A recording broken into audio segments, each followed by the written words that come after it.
what Michigan citizens really want lawmakers in Lansing to do. The report is the result of town hall meetings across the state.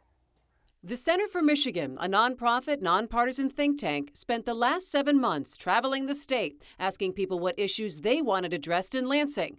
Over 5,500 people participated in 166 community conversations, 2 large sample polls, and an online version of the conversation. The result? A comprehensive report, a to-do list of the most important issues people in the state want tackled.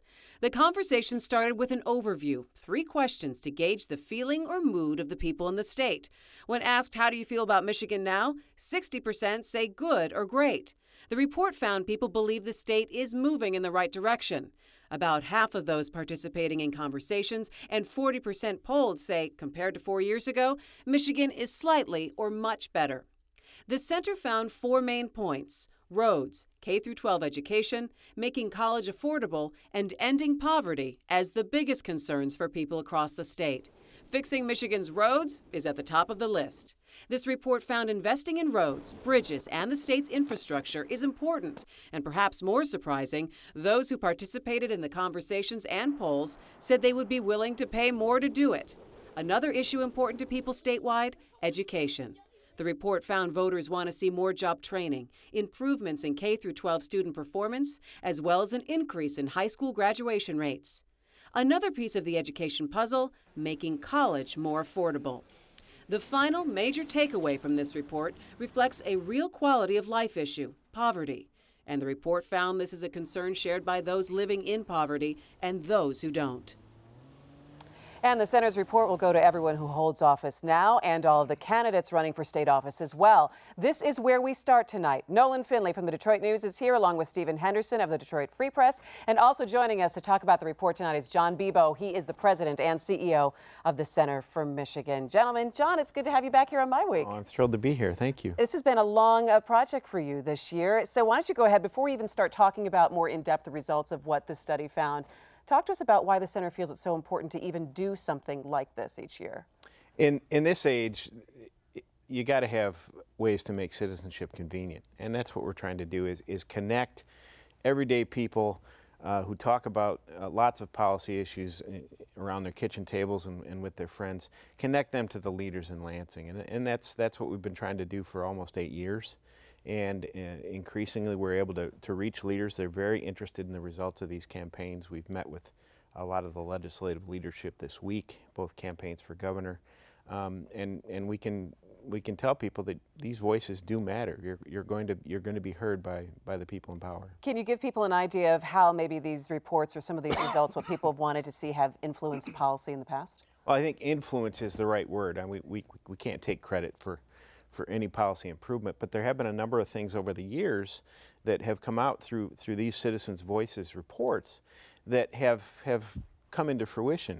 One example is the nation's largest expansion of preschool. For several years we heard in our conversations that was a major priority, and the governor took that up and the legislature took that up, and Michigan has been lauded around the country for really solving a significant public policy problem in the past couple of years.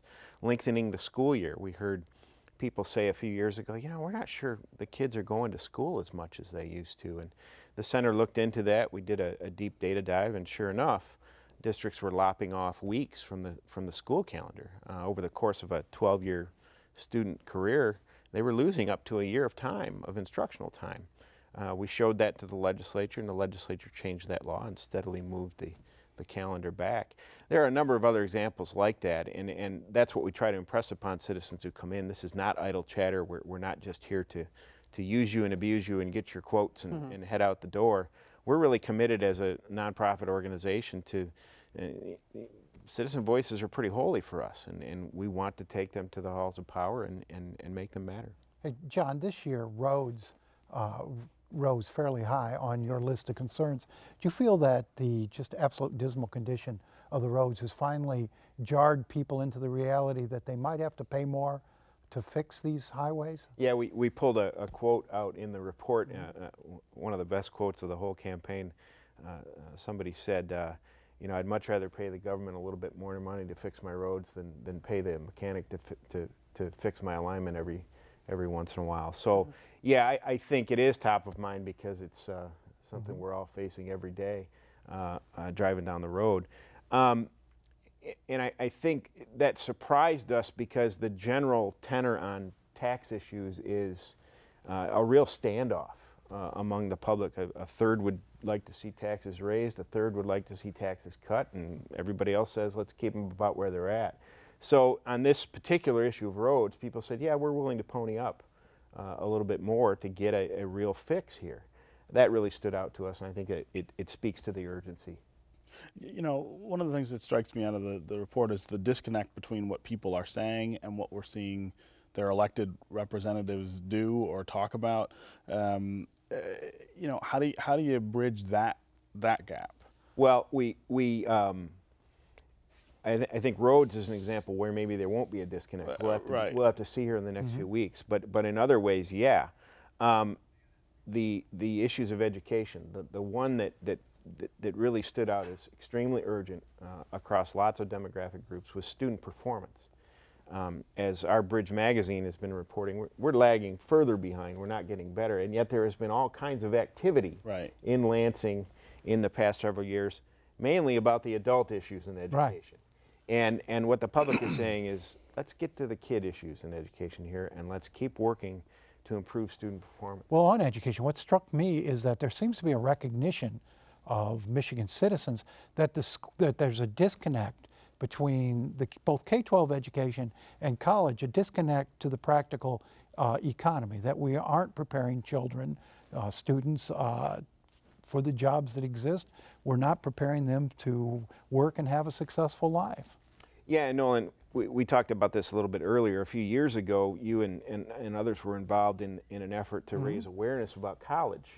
And I think we're seeing a shift in the public mood on this. People understand that college is important for a lot of people, but there's some frustration among the public about a lack of attention to vocations and trades and where jobs exist. Yeah, where jobs exist. And we're sensing, because of the huge urgency over the cost of college, college affordability, we heard all kinds of anxiety about student loan debt rising. We're sensing that there's a growing question in the public about return on investment, which is a different and again troubling kind of concern, like you found a few years ago when you were looking into the. Well, look at all the young people we have coming out of college who can't find work. Right, and I think that came up a lot. I actually had the opportunity to moderate a couple of these community conversations for the center, and that was very interesting about talking about what jobs are available for them when they do come out of college and they have that tremendous debt.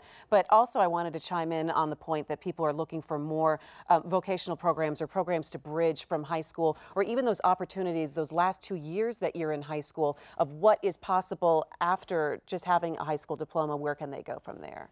Well, yeah, I think there's a restiveness in the public, a pushback against the notion of academic freedom and come into the college institution and experience and just learn and you'll figure it all out.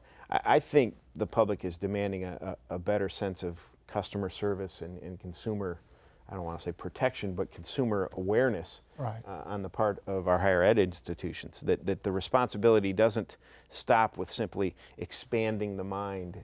It also includes informing the mind about what the choices are going to be when you get that. And that should be good news for community colleges, which are set up to do exactly what the public says it wants. Yeah, you know, the questions you guys had about poverty and the things that people said about poverty, I thought that was very interesting. We don't ask or talk about that issue very much, but I wondered if you guys got any sort of takeaways about what people think we ought to do about it. That always seems to be the missing piece there. No one likes poverty, but how do you tackle it? The surprise for us, so we set up about 24 issues to quiz the public on and get their feedback on. And if you had asked me in September when we were hitting the field, you know, did I think poverty was going to be right up there, number 1, 2, 3, I would have said, no, I think people probably think that's a reality, and for some, and others don't think about it. Right.